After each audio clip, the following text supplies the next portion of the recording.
오늘 우리가 볼 하나님의 말씀 창세기 22장 6절부터 12절까지 말씀입니다. 창세기 22장 6절부터 12절까지의 말씀. 창세기 22장 6절부터 12절까지입니다. 우리 한 절 한 절 교독하고 마지막 절 12절은 함께 읽겠습니다. 아브라함이 이에 번제 나무를 가져다가 그의 아들 이삭에게 지우고 자기는 불과 칼을 손에 들고 두 사람이 동행하더니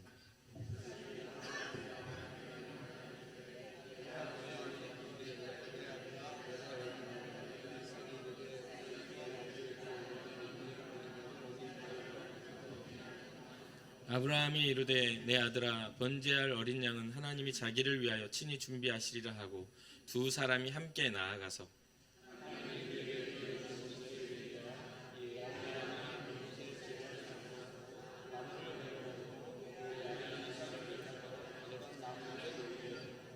손을 내밀어 칼을 잡고 그 아들을 잡으려 하니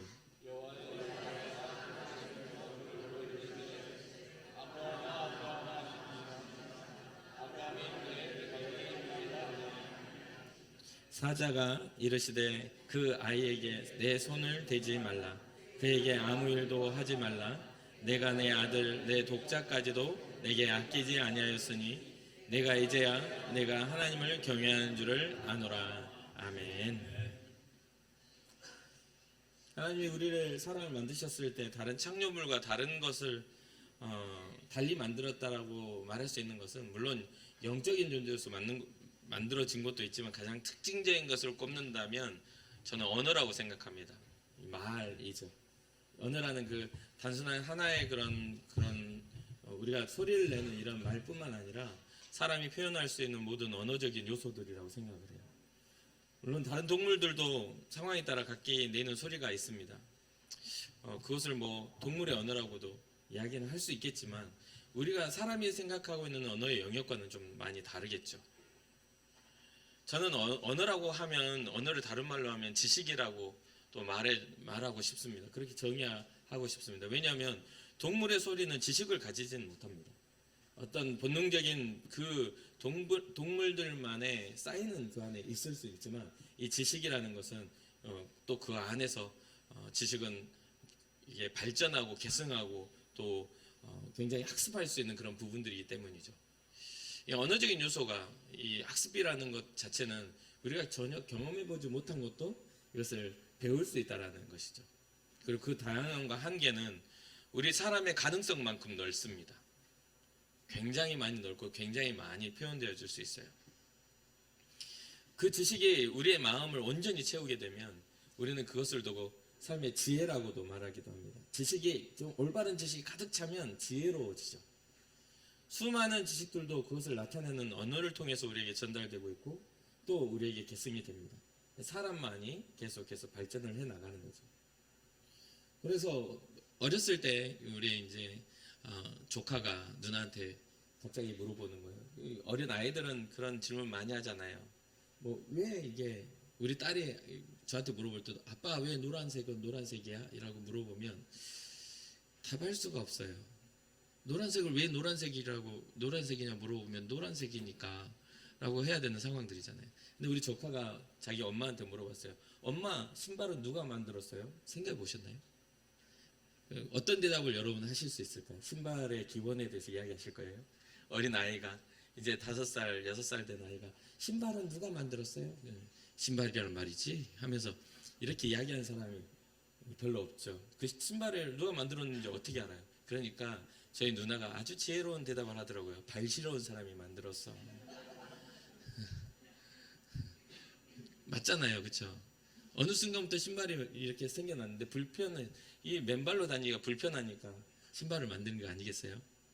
뭐 어쨌든 간에 그런 불편함이 이에 계승되고 발전하면서 편함으로 되는 거죠. 그런 것들이 다 어떠한 체계와 언어를 통해서 계속해서 발전해 나갑니다. 하다못해 우리가 생각하는 것은 이렇게 물리적인 그러한 지식도 있지만 감정적인 그러한 것도 이 언어적인 요소를 통해서 이렇게 흘러갑니다. 그렇죠. 감정적인 것도. 그러니까 정이 내려지지 않는 말이라도 우리는 정이 내리기가 어렵다고 표현을 합니다. 이게 바로 언어의 힘이에요. 뭔가 이렇게 모호해요 라는 그 모호한다는 단어들도 언어로 표현이 됩니다. 이게 뭐죠? 잘 모르겠는데요. 그 명확하게 규명되지 않는 것도 표현할 수 있는 그 언어. 잘 모르겠다라는 것에서 멈추지 않고 그 뭔지 한번 들여다봐야 되겠는걸요? 라고 하는 그러한 것들, 생각 속에 담겨져 있는 그러한 지식적인 요소들, 이런 게 바로 언어입니다. 그래서 제가 여러분들한테 말씀드리고 있습니다. 언어가 가지고 있는 세 가지 정도로 제가 구분을 해봤어요. 하나는 문자적인 겁니다. 이 문자를 가지지 못한 나라들도 있지만 우리나라는 정말 좋은 한글이라는 문자를 가졌죠. 그래서 이 한글은 표현하지 못할 게 거의 없다 할 만큼 굉장히 과학적인, 모든 소리도 한글은 정확하게 표현을 해냅니다. 그러니까 굉장히 과학적인 언어를 가지고 있죠. 이 문자적인 언어가 분명히 있어요. 이것은 책이나 여러 가지 모습을 통해서 그 전달되어져서 우리의 지식을 후대에 전하는 그런 요소가 됩니다. 그래서 사람과 피조물 간의 그 구분에 있어서 사람이 가진 가장 특징이 언어라고 말씀드릴 수 있는 것이 바로 여기에 있죠.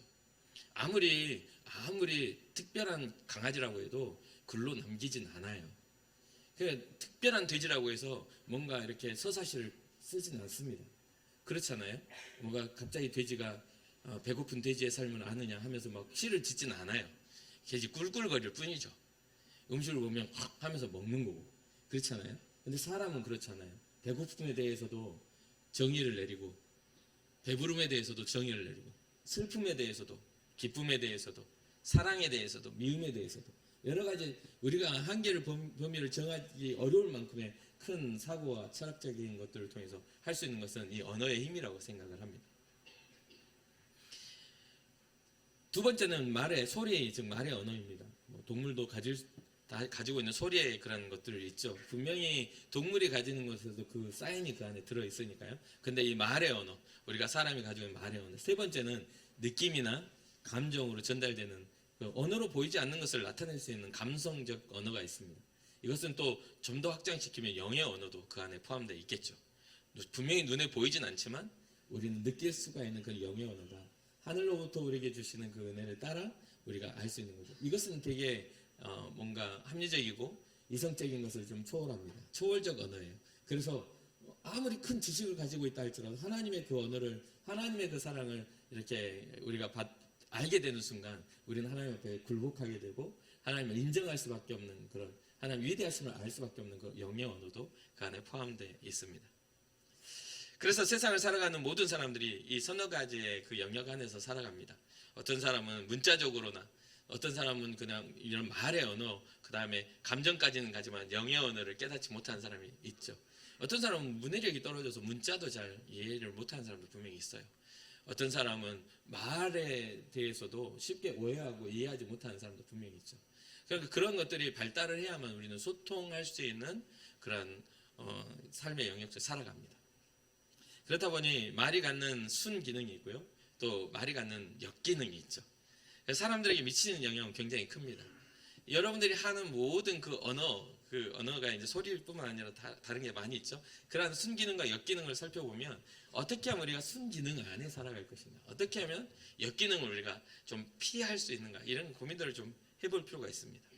예전에 궁금해가지고 네이버에서 이 말에 대한, 언어에 대한 그런 책을 검색해 본 적이 있어요. 이 말에 대한 게 얼마나 많이 있었냐면 22만 7,456건, 그때 제가 봤을 때는 그게 그 책에 관련된 게 22만 7,456건이 딱 검색이 됐어요. 이건 하나의 카테고리를 한정지어서 했는데도 어마어마한 많은 책들이, 언어에 대한 것들이 이렇게 쓰여져 있더라고요. 카테고리를 한정지었음에도 불구하고 신학적인 것으로 한정지어도 그렇게 많아요. 이게 시간이 가면서 많이 더 발전을 하기 때문에 지금은 더 많은 책들이 어마어마하게 나와 있겠죠. 끊임없이 계속 쏟아져 나옵니다. 그 말은 무슨 뜻입니까? 지금 계속 책이 쓰여진다는 것은 그만큼 말이 갖는 영향력이나 그러한 것들이 크다라는 것을 의미하죠. 누군가가 책을 쓴다는 것은요, 자기의 생각과 자기의 어떤 경험들을 누군가에게 영향을 미치고 또 후대에 남기려고 하는 의지 때문에 쓰는 거 아니겠어요? 그런 부분들이 있죠. 이제는 이제 유튜브나 이런 것들을 통해서 영상으로도 이게 남겨지죠. 그것이 어떤 부분들에 있어서 기록이잖아요. 근데 그 기록들이 남겨지는 것도 영향력을 미치기 위한 그런 부분이라고 생각을 합니다. 그만큼 우리 인간이 가지고 있는 말의 영향, 언어의 영향력은 굉장히 큽니다. 여러분 이제 하나의 이야기를 해볼 테니 여러분 어떤 생각을 어떤 마음이 드는지 한번 보세요. 어느 날 제가 서점에 가서 책을 딱 읽다가 그 쓴 글을 보고 굉장히 큰 공감을 했던 그런 내용이 있습니다. 그 글의 제목은 그 표정입니다. 그 표정. 가끔은 사랑한다는 말보다 좋아 죽겠다는 그대의 표정이 더 좋아요라는 글입니다. 사랑한다는 그 말의 언어보다 좋아 죽겠다는 그 표정이 더 좋다고. 여러분 어떻습니까? 누군가에게 마음을 담아 말할 수 있는 따뜻한 마음이 여러분들에 있고 또 따뜻한 말도 있겠죠. 그런데 그 따뜻한 것들을 이 눈빛과 표정으로도 여러분들은 표현할 수 있으십니까? 옆 사람 한번 그렇게 한번 쳐다봅시다. 정말 당신 좋습니다 하는 표정으로. 네?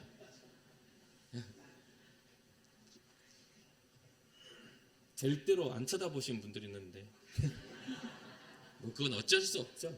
억지로 할 수 있는 것은 아니니까. 저는 분명히 말로 전달했는데 여러분들이 말로 안 받아들인 거죠. 그건.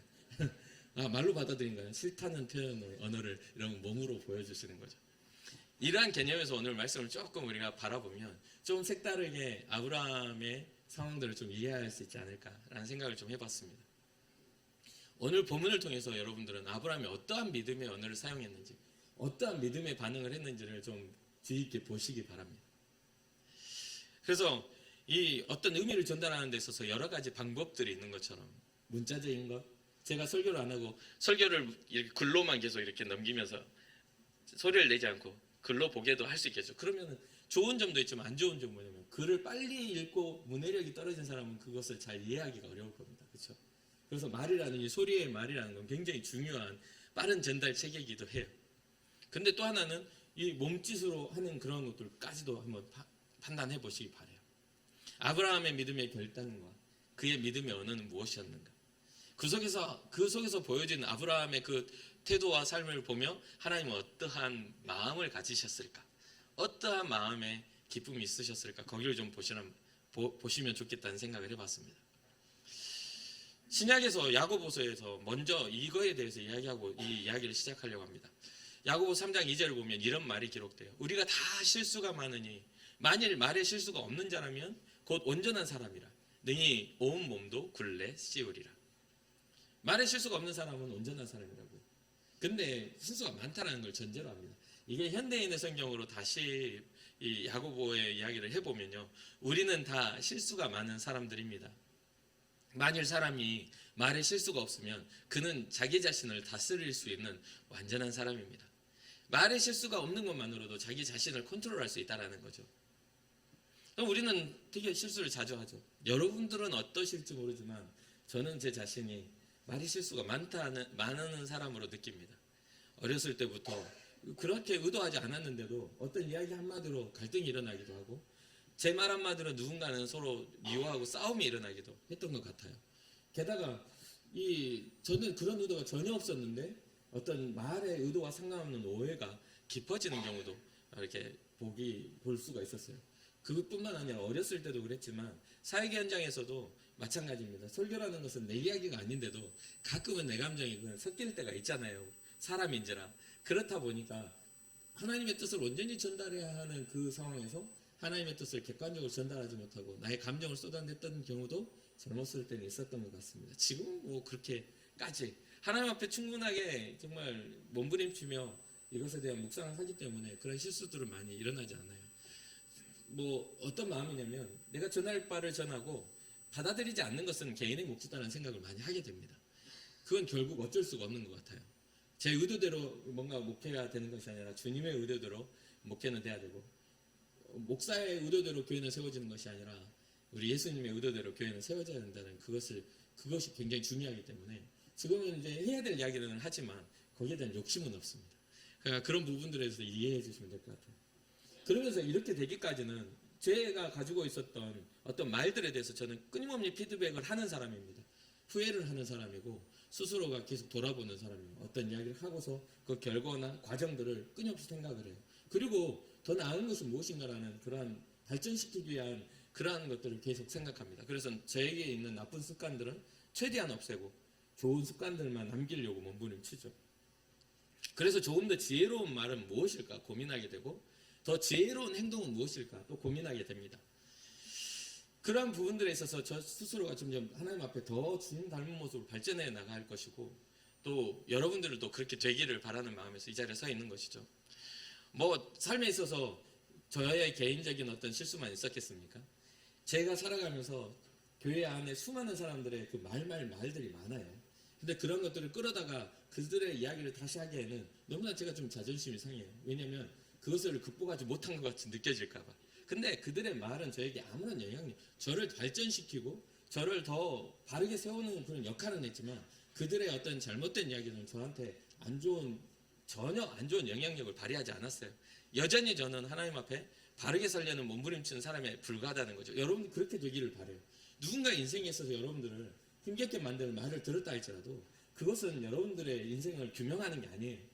단지 여러분들의 단면을 보여주는 거예요. 여러분들의 부족한 부분들을 누군가는 지적할 수도 있겠죠. 그러나 그게 여러분 전체가 아니에요. 얼마든지 우리는 예수 안에서 더 나아질 수 있고 얼마든지 우리는 예수 안에서 더 발전할 수가 있습니다. 성도의 바른 모습을 갖춰가는 그러한 하나의 과정이라고 생각하면 좋겠다는 생각을 해봅니다. 이 아브라함은 오늘 본문을 통해서 우리가 한번 살펴봅시다. 아브라함은 정말 어처구니 없는 그러한 상황 속에 빠집니다. 이 창세기 21장의 어떤 그러한 것들을 거쳐서 쉽지 않은 그런 상황들을 거쳐서 딱 이후에 왔는데 이 인생에 있어서 대적이 꼭 외부에 있는 것들이 아니더라는 거예요. 외부의 나라 아브라함을 대적하는 것에만 있는 게 아니라 오늘 본문에서는 어찌 보면은 아브라함 입장에서는 하나님이 아브라함의 가장 큰 문제, 가장 큰 어려움을 주는 분으로 등장을 합니다. 그 이유는 뭡니까? 하나님이 갑자기 오셔가지고 하는 말이 아브라함을 시험하려고 그를 부르시면서 아브라함 하시니 그가 이르되 내가 여기 있나이다. 내가 여기 있나이다 라는 이 말을 제가 굉장히 좋아하거든요. 주님이 나를 위해 누가 갈까 할 때 이사야가 주여 내가 여기 있사오니 나를 보내주십시오 라고 하는 그런 믿음의 헌신이기 때문에 근데 여기서 내가 여기 있나이다 에도 아브라함의 믿음이 담겨 있긴 합니다. 아주 아브라함 신실했어요. 주님의 부르심에 나 여기 있어요 주님 했어요. 근데 주님이 그 다음 말이 뭡니까? 여호와께서 이르시되 내 아들 내 사랑하는 독자 이삭을 데리고 모리아 땅으로 가서 내가 내게 일러준 한 산 거기서 그를 번제로 드리라. 이건 부르시는 게 어떤 좋은 걸 주시려고 부르신 게 아니라 가치 있게 받은 자기 아들 독자 이삭을 바치라고 하시는 명령을 내리신 겁니다. 하나님이 그런 이야기를 하시는 거예요.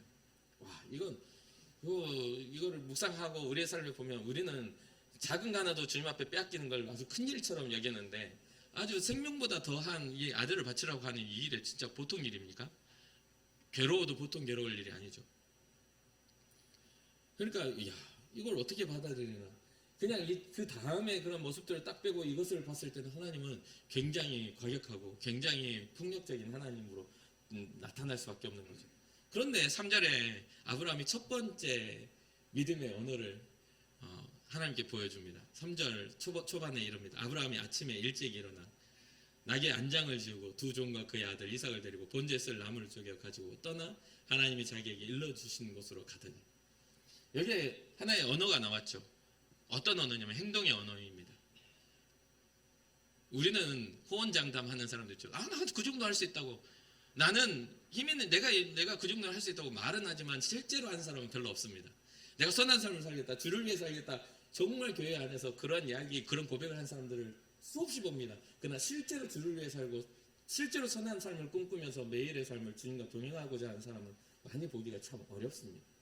그냥 어떤 상황이 되고 어떤 조건이 만족되어졌을 때야 우리는 그것에 대해서 할 수 있다라고 생각합니다. 근데 지금 현재 아브라함은 자기가 할 수 있는 범위 밖을 지금 자기가 감당할 수 있는 범위 밖의 이야기를 들었습니다. 100세가 돼서야 낳은 아들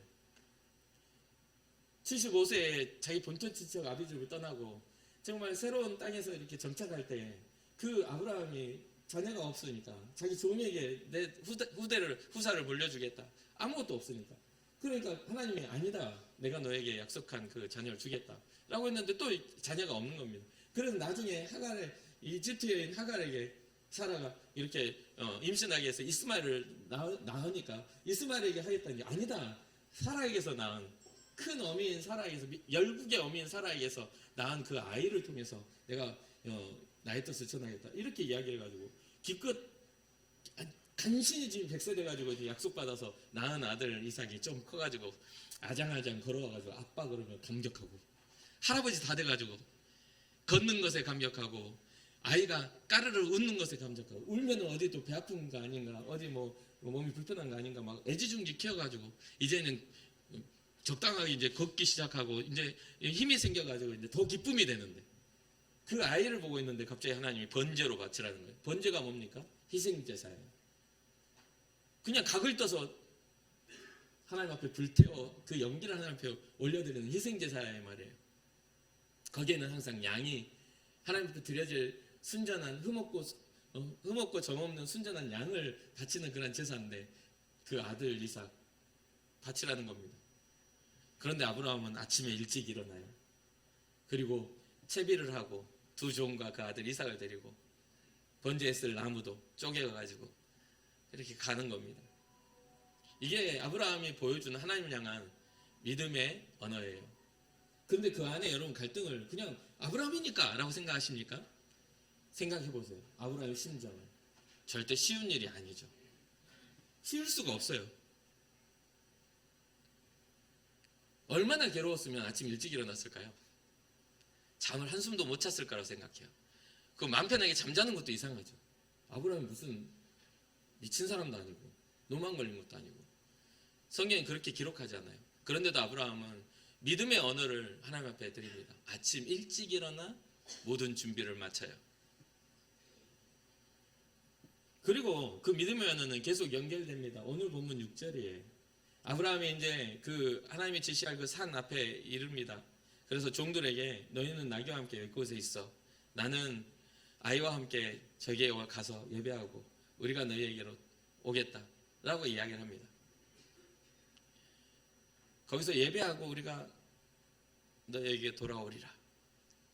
재밌지 않습니까?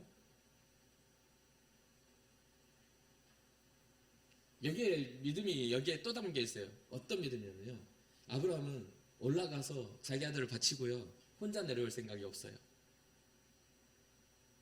혼자 내려올 생각이 없어요. 함께 우리가 여기 올 거예요.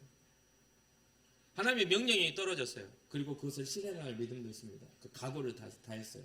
그런데요, 아브라함은요 함께 돌아오겠다는 말이에요. 이게 믿음이에요. 하나님은 우리의 것을 빼앗아 가시는 분이 아니라는 믿음이 있는 거예요. 하나님의 그런 명령에는 이유가 있다라고. 그래서 이 아브라함이 6절을 보면 번제 나무를 가져다가 그의 아들 이삭에게 지우고, 나무를 이미 짊어질 만큼 이삭이 성장한 겁니다. 그렇죠? 나무를 이미 짊어지고 산으로 올라갈 만큼 이 성장을 했어요. 아브라함은 100세가 훨씬 넘은 100세 아들을 낳았기 때문에 짊어질 만큼 컸으면 굉장히 지금 나이가 많아요. 그렇게 하고서 아브라함은 불과 칼을 손에 들고 두 사람이 이렇게 동행해서 올라가요. 그럼 보니까 이삭이 이상하단 말이에요. 뭐가 이상하죠? 지금 언제나 이 번제를 드리러 갈 때에는 이삭이 따라갔을 거예요. 그렇죠? 따라가서 아버지가 뭔가를 준비하는 걸 다 봤을 거예요. 이제는 나무를 짊어질 만큼 컸기 때문에 이상한 것을 느낍니다. 그게 바로 그거예요. 7절. 이삭이 그 아버지 아브라함이 말하여 이르되 내 아버지여 하니 그가 이르되 내 아들아 내가 여기 있노라. 이삭이 이르되 불과 나무는 있는데 번제할 어린 양은 어디 있어요? 이게 필요하단 말이에요. 희생제사를 드릴 때에 이 양이 필요한다는 것을 이미 이삭이라는 이 아들은 알고 있을 만큼 인지가 높아져 있는 거예요. 그럼 물어보는 겁니다. 번제할 양은 다 있는데 왜 번제할 양은 없어요? 라고. 그러면 아브라함이 말하죠. 너를 잡을 거야. 네가 이번에는 그 제물이야 라고 말을 해야 되겠습니까? 그게 아비가 할 수 있는 이야기입니까? 할 수 없는 이야기죠. 그런데 이 안에서도 아브라함의 믿음이 그 안에 담겨 있어요. 이 이야기를 들은 다음에 아브라함이 아주 위대한 말을 합니다. 아브라함이 이르되 내 아들아 번제할 어린 양은 하나님이 자기를 위하여 친히 준비하실 거다. 하나님이 자기를 위해 친히 준비할 거야. 근데 여기서 여러분 아까도 말씀드렸지만 아브라함이 안 할 생각으로 이야기하는 게 아니라는 걸 분명히 기억해야 돼요. 이 모리아 땅에 산으로 올라가가지고 아브라함이 이제 다 올라가니까 이 이삭을 갑자기 결박하는 겁니다. 손발을 결박해서 이제 잡으려고 하는 거예요. 이러한 상황 속에서 이 히브리서에는 이 아브라함의 상태를 우리에게 정확하게 기록해주고 있어요. 히브리서 11장 17절부터 19절. 아브라함은 시험을 받을 때 믿음으로 이삭을 드렸으니 그는 약속들을 받은 자로도 그 외아들을 드렸느냐. 그에게 이미 말씀하시기를 내 자손이라 칭할 자는 이삭으로 말미암으리라 하셨으니 하나님이 약속으로 칭할 자는 이삭을 통해서 한다고 이미 약속을 하셨으니 그가 하나님이 능히 이삭을 죽은 자 가운데서 다시 살리실 줄로 한지라. 여기에 이 해답이 있는 겁니다. 종들에게도 우리가 함께 내려올 거야. 내가 하나님 앞에 이걸 드리지만 하나님은 위대하신 하나님. 온 세상을 창조하시고 무에서 유를 창조하시고 없는 중에 그 있는 것을 창조하신 그 하나님. 내가 주님 앞에 이것을 내 아들을 드린다 할지라도 우리 주님은 이 아들을 살리실 거라는 그 믿음. 엄청난 믿음 아닙니까? 그렇게 그 믿음의 언어들로 아브라함은 자기의 삶을 가득 채우고 있는 것을 보게 됩니다. 부정적인 게 아니에요. 왜 내 것을 빼앗아 갑니까? 왜 내 것을 빼앗아 가요? 라고 이렇게 하지 않았어요. 그러니까 아브라함의 감정이 무덤덤해서가 아니에요. 아마 그런 과정들은 굉장히 고통스럽고 슬픈 일일 겁니다. 그런 것들을 감안하면서도 하나님을 신뢰하는 것. 그래서 아브라함이 가진 신앙은 하나님에 대한 절대적인 신뢰에 있었다라는 것이에요. 이해가 돼서도 아닙니다. 이해가 되는 게 아니에요. 여러분들은 하나님을 이해하고 싶으시죠? 근데 하나님은 우리에게 이해를 요구하지 않으셔요. 예수 그리스도의 십자가를 짊어지게 하실 때 우리의 이해를 요구했나요? 인류가 그것을 이해하기를 바라셨나요? 주님을 이 땅에 보내실 때 주님이 인류의 동의를 얻으셨나요? 안 얻으셨죠. 주님의 계획 속에 주님의 구원의 사역에 죽을 수밖에 없는 우리에게 예수 그리스도는 하나님의 일방적인 사랑으로 이 땅에 오신 겁니다. 일방적인 사랑. 그런데 그러한 일방적인 사랑으로 세워진 교회 안에서 우리는 교회에 대한 이해를 하려고 들어요. 주님은 우리에게 이해를 요구하지 않으시는데 우리는 우리가 이해되는 범위 안에서 우리의 믿음의 것을 주님 앞에 드릴 수 있다라는 그런 착각을 한다 이 말이에요. 우리가 이해돼도 주님이 이해되지 않을 수도 있어요. 우리의 한계 범위를 우리가 정하는 게 아니에요. 하나님께서 우리의 믿음의 범위를. 우리는 결단하고 주님 앞에 나아가기만 하면 되는데 우리는 그것을 자꾸 따지게 된다는 거죠. 하나님은 우리의 이해를 바라지 않습니다. 하나님은 우리에게 믿음을 바라시는 거죠. 언제까지 나를 신뢰할 거냐고 물으시겠죠. 하나님의 창조가 우리의 이해를 요구하지 않듯이 예수 그리스도의 복음이 이 땅에 오신 하나님의 구원이 우리의 이해를 바라지 않듯이.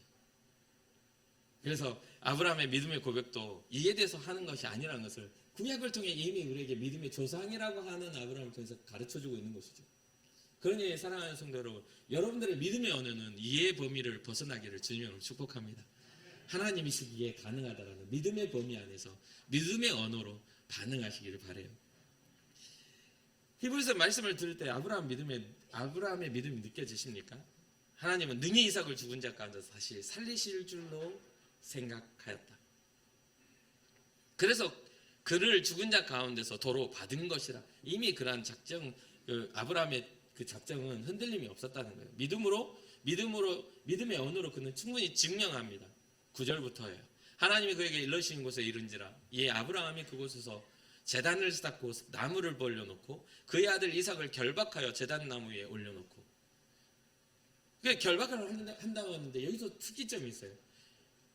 등짐을 짊어지고 나무를 짊어지고 올라갈 만큼 그 나무가 적었겠어요? 몇 개 이런 가지 몇 개 놔두고 있겠어요? 충분하게 태워질 만큼 무겁게 들고 올라갈 만큼 이삭은 성장해 있는 겁니다. 그런데 그 늙은 아비가 이삭을 잡을 때 이삭은요 결박당해요.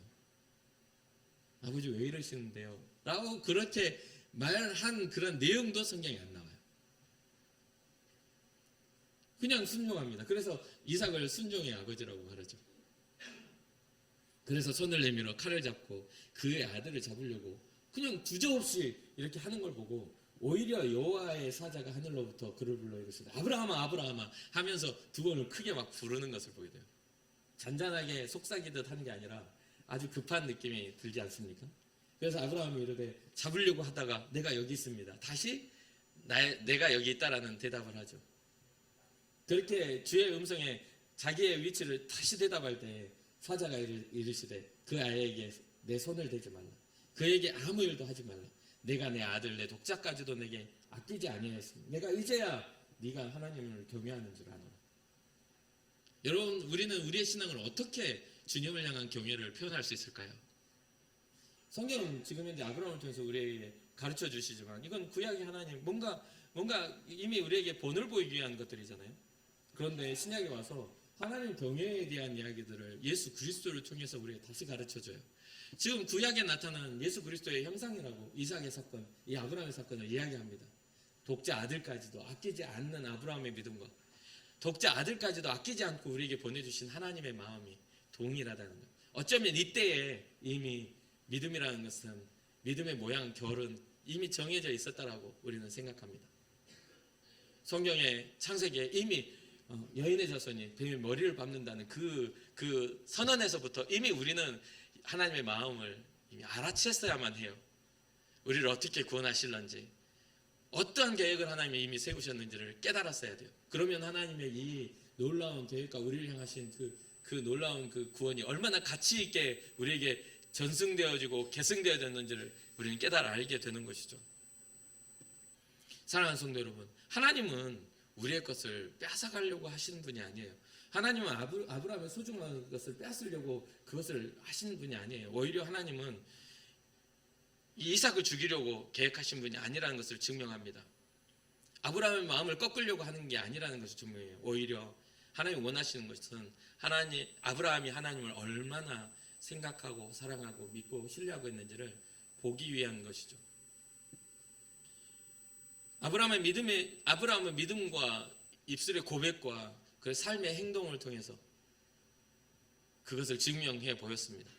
그러니까 사랑하는 성도들, 우리 교회 안에 살아가는 신앙자로서 우리는 이 세 가지를 가져야 돼요. 우리의 마음에 있는 믿음과 우리의 말로 나오는 입술의 고백과 우리 삶으로 보여주는 그러한 행동의 증명을 통해서 우리의 믿음은 완전해질 수 있어요. 여러분들의 한계를 여러분 안에서 정하는 것이 아니라 하나님을 신뢰하신다면 하나님께 의지하고 그것을 하나님의 한계 없으신 하나님께 여러분 삶을 의탁하는 것이 중요합니다. 세상에 살면서 제가 목회를 하면서 많은 곳에서 이렇게 사역을 할 때 항상 그런 것들에 대한 경계를 하고 정말 마음이 이렇게 열려서 저에게 가르침을 받는 사람들에게만 하는 이야기가 있어요. 어떤 이야기냐면 누구나도 옳은 이야기는 할 수 있어. 그렇잖아요. 누구나 옆에서 훈수 두면요, 자기가 직접 장기 들어가면 못 두는 사람도요, 훈수 두는 사람은 보여요. 누구라도 옳은 이야기는 할 수 있어. 진짜 옳은 이야기가 되려면 거기에 대한 대안을 제시해야지 라고요. 믿음에 대한 이야기, 교회에 대한 어떤 갱신의 이야기를 하려면요, 여러분들이 믿음의 대안이 되셔야 되고 교회의 갱신의 대안이 되셔야 돼요. 그러한 지적질과 상대를 찌르는 이야기는 절대로 문제를 해결하지 않습니다. 우리의 믿음은 아브라함의 선언과 같아야 돼요. 절망 속에서도 하나님이 자기를 위하여 예배하실 거야 라는 이러한 믿음의 선언이 있어야 돼요. 그것이 하나님을 향한 신뢰고 하나님을 향한 사랑입니다. 그게 없으면 우리는 단순하게 그냥 껄끄러운 사람에 불과해요. 대하기가 정말 믿음도 어줍잖하고 또 하나님을 신뢰하는 것도 신뢰하는 것 같지만 안 믿어지는 그런 어줍잖은 신앙밖에 안 되는 거예요. 성경은 우리에게 말하죠. 주님이 우리에게 보여주신 그런 해답이 있죠. 문제 앞에, 어려움 앞에서 뭐하라? 기도하라. 기도 외에는 이런 유가 나타나지 않으니까. 기도해야 돼요. 그것을 알면서도 기도하지 않는 것은 우리의 믿음의 언어가 굉장히 망가져 있는 거죠. 그럴싸해 보이는 그런 것을 가지고 있는 거죠. 사랑하는 성도 여러분, 아브라함이 보여주는 이 믿음의 언어를 여러분 이해하십니까? 고통이 없어서가 아니고 갈등이 없어서가 아니에요. 그럼에도 불구하고 신뢰하는 마음으로 주님 앞에 그러한 모습들 속에 일찍 일어나 채비를 하고, 그렇죠? 여러 가지 준비할 물품을 다 준비해서 가고, 그 중간에 우리 함께 내려올 거야라는 믿음의 선포. 혼자 올라가고 분명히 내 아들을 번제로 잡아야 하지만 하나님은 내 것을 빼앗으려는 하나님이 아니라는 그 믿음. 우리 함께 내려올 거야. 우리가 같이 올 거야. 여기서 기다려. 아들의 그 질문 안에서도 하나님이 자기를 위하여 예비하실 거야. 여호와의 일에 하나님을 믿는 것. 그리고 결국 그 선택의 상황이 올지라도 주저하지 않고 그 길을 걸을 수 있는 믿음의 담력. 이런 것들이 하나의 언어가 되어 주님 앞에 믿음으로 보여집니다. 그리고 하나님의 선언이 있죠. 네가 나를 경외하는 줄 내가 알겠다. 멈추어라. 사랑하는 성도 여러분, 우리의 인생에 있어서 어려운 일을 문제 앞에 여러분 맞닥뜨린다 할지라도 우리의 것을 뺏어가려고 하는 하나님이 아닌 주님을 신뢰하는 자의 것은 지키시고 보호하시고 또 일으키시는 하나님이라는 믿음을 갖기를 주님의 이름으로 축복합니다. 아픈 사람이 그런 이야기가 잘 현실적으로 다가오지 않는 허황된 이야기처럼 들린다 할지라도 하나님 앞에 구하고 믿으십시오. 믿음은 구하는 자에게 주시는 하나님의 은사입니다. 이 고린도전서 12장을 읽어보시면 그 믿음이 은사장의 한 구절로 나와요. 그러니까 여러분 믿음이 없는 것은 한 번도 구해보지 않았기 때문에 내가 주님을 믿겠습니다라는 구함이 없이 믿는 것처럼 사는 건 다른 거예요. 문제가 앞에 닥쳐오면 믿음이 없는 사람은 그곳에서 무너지고 마는 거니까요. 그러니까 믿음이 있는 사람은 어떠한 역경 속에서도 믿음을 선택하지만 믿음이 없는 사람은 사소한 역경에서 믿음을 선택하지 않아요. 그러한 부분들을 꼭 잊지 마시고 여러분 삶을 되돌아봐서 여러분들이 해야 할 행동의 언어, 말의 언어, 그리고 감정의 언어들, 영의 언어들을 주님을 위해 주님과 소통하는 언어들로 바꾸시기를 주님의 이름으로 축복합니다. 잠시 기도하겠습니다.